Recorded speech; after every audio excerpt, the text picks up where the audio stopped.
A gente quer começar trocando uma ideia Uhum. e pedindo para o Eduardo contar a tua trajetória como profissional, como empreendedor, até você montar o Seniors Club. Maravilha. Bom, a trajetória, em resumo do resumo, é, eu comecei com vendas, trabalhando com vendas, né, por um bom tempo aí na minha juventude. Depois de um período, eu tive a oportunidade de morar fora do Brasil e lá eu tive muitas experiências legais, né, com coisas novas, diferentes e pude ver de perto modelos de negócios que já na época eram disruptivos, né? Então, quando eu volto para o Brasil, né, eu volto para a vida real, eu acabo me deparando e entendendo que eu não cabia mais, né, naquele modelo CLT. Então, eu não me via mais como um funcionário de uma empresa, tendo que entrar das 8 às 18 com esses desafios e minha cabeça já estava dilatada, né? E eu decidi, então, empreender. E acabei entrando no ramo de confecção, empreendendo nesse ramo de confecção, nesse nicho, e enfrentei a pandemia, e na pandemia todos tivemos os nossos desafios, mas esse foi um nicho que sofreu bastante. E lá eu pude ter durante a dor da pandemia, eu pude conhecer outras faces e possibilidades que era esse mundo digital, o mundo do e-commerce, o mundo das vendas online, o mundo dos marketplaces, o mundo literalmente do marketing, da venda online, porque tudo se transformou muito mais no online do que no presencial, né? E na época eu adquiri um e-commerce, dentro desse e-commerce tinha algo chamado sucesso do cliente, e lá a gente tinha muitas ligações de vídeo onde aquela pessoa que nos orientava ali daquela plataforma de e-commerce, ela dava insights a respeito do meu site, do meu e-commerce. Até então eu trabalhava com confecção. E ali eu redescobri, relembrei de uma paixão que eu tinha, que era o marketing, que era publicidade, que era comunicação. Eu tive a oportunidade com 17 anos, voltando um pouco, né? Um pouco assim, bastante. Eu trabalhei num rádio. Meu primeiro emprego foi numa rádio. E eu trabalhava lá ajudando como assistente, atendendo telefone, etc. E eu sempre fui muito curioso, então eu aprendo muito ouvindo e vendo e assistindo, né, as pessoas. E aí eu lembro que o dono da rádio, ele sempre me dava oportunidades para falar o horário, para poder ter pílulas, né, de participação ali naquela rádio. E lá naquela época, depois eu tive a oportunidade de ter um programa de rádio. Eu não sou um locutor, mas aí eu me descobri como um comunicador. E aí, depois de tudo isso, eu pude resgatar esse sonho de voltar, né, a trabalhar com a comunicação, de certa forma, a trabalhar com marketing, com a publicidade. E aí eu fui estudar isso de forma acadêmica mesmo, fui fazer cursos livres.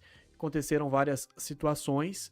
Eu decidi pivotar e mudar de fato de área, mudar de ramo, fazer uma transição muito séria e muito difícil, com muito medo, e decidi então empreender como agência de marketing. E aí chamei o meu companheiro, que é o meu irmão, e a gente decidiu se tornar sócio e decidiu então fundar a Freely Comunica, que é então uma agência de marketing que leva soluções aí para as empresas. Então nós atendemos empresas, né, médias e grandes empresas, e levando soluções ali para eles.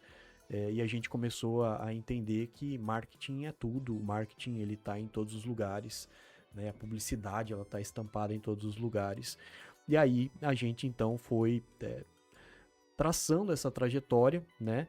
E no meio desse caminho a gente foi conhecendo muita gente boa, muita gente interessante, no sentido de bons empresários, bons empreendedores, histórias interessantes, pessoas que às vezes estavam nessa jornada sozinhos e a gente percebia que elas precisavam de ajuda. Então, quando você começa a entrar e começa a solucionar o problema do marketing daquela pessoa, você acaba descobrindo que ela tem outros problemas. Problema de gestão, problema de administração, problema de gerenciamento de processos, e o problema comercial. A gente começa a olhar de fora, né? A gente leva a solução do marketing, mas começa a entender que o marketing depende também de outras pontas para que ele performe da melhor maneira.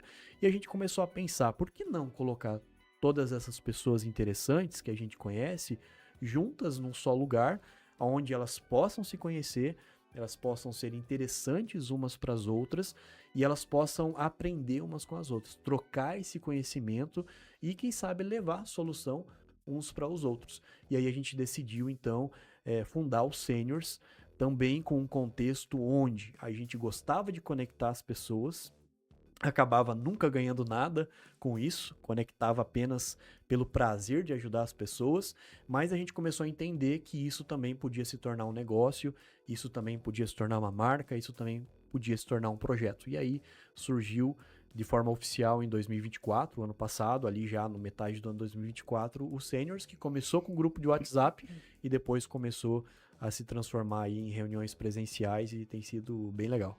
Pô, que interessante, né? Você falou que você ficou um período fora do Brasil. Foi. E lá você disse que encontrou negócios disruptivos. Sim. Você pode contar para nós um pouco para qual lugar que tu foi e o que você viu de disruptivo? Eu e minha esposa, a gente tinha o desejo de aprender inglês e eu sempre fui o cara assim meio... Eu nunca falei, eu quero algo diferente, então eu quero ir para um lugar onde, quem sabe, eu não volte mais.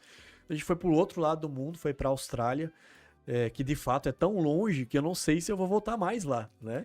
Então, Austrália? Eu sempre fui visionário. Eu pensei, um dia, quem sabe, eu vou nos Estados Unidos, um dia eu posso ir na Europa, né? Tá mais perto. Mas na Austrália, talvez eu não consiga voltar. Então vamos pra lá. E a gente acabou indo. Mas pra mim é chocante, né? Pra mim, talvez pra minha simplicidade, pro meu conhecimento de mundo, pode ser que isso não seja surpresa pra alguns.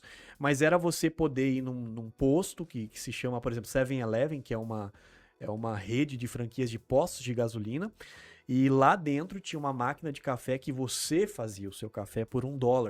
Então eu achei aquilo fantástico. Meu Deus, eu clico lá no botão e ele faz o meu café. Então para mim aquilo era novo, era um negócio disruptivo. Você poder abastecer o seu carro e você não ter o frentista, né? Você que abastece o seu carro, né? Então não é ninguém que abastece por você. É você saber que existiam negócios, por exemplo, que eles forneciam pessoas para limpeza. Eu quero uma pessoa para limpar a minha casa, então tinha um aplicativo que você contratava aquela pessoa, né, para limpar a sua casa, e você contratava por horas.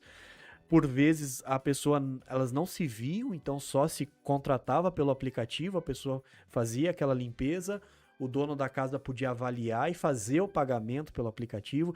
Então eram ideias disruptivas para mim, para o meu conhecimento de mundo, para aquilo que eu conhecia como mundo, né? Então aquilo me levava a pensar, né, sobre essa coisa do serviço terceirizado. Então lá as pessoas elas preferem os trabalhos que a gente chama de casuais. Então eu não sou necessariamente funcionário da empresa X. Eu posso estar disponível para várias empresas e quando eles têm, o que as pessoas aqui no Brasil chamam de taxa, quando eles têm as taxas disponíveis, eu vou lá e presto o serviço para eles em diferentes frentes de trabalho. Então tudo isso me chamava a atenção, as possibilidades que existiam no mundo afora. E hoje o Brasil está muito evoluído. Existem inúmeras soluções e muito mais interessantes do que a época, né? Então eu voltei de lá, assim, chocado, porque daí eu conheci pessoas de outras culturas, outras línguas, e a Austrália é um país composto por 180 nacionalidades no mínimo. Então, assim, quem é australiano? O aborígena, né? Não existe o australiano, um país muito jovem, 200 e poucos anos de história. Então eu conheci muita gente, o nepalês, o indiano, o chinês. Então isso tudo fez com que a minha cultura como pessoa, né, nível cultural aumentasse, porque eu conheci pessoas que eram provenientes, né, daquilo que eu só via em livros ou em filmes, e depois eu poder conhecer essa gente de perto me fez expandir a minha mente, a minha visão global de mundo, e entender que eu podia ser mais útil para as pessoas do que somente ser um CLT, o que eu não tenho nada contra. Eu acredito que existem pessoas que ficam muito bem sendo CLTs e constroem carreiras, ganham muito bem, se tornam grandes profissionais, mas para mim eu não me via mais dessa maneira. Eu achava que eu podia contribuir de uma maneira mais significativa. Que bacana.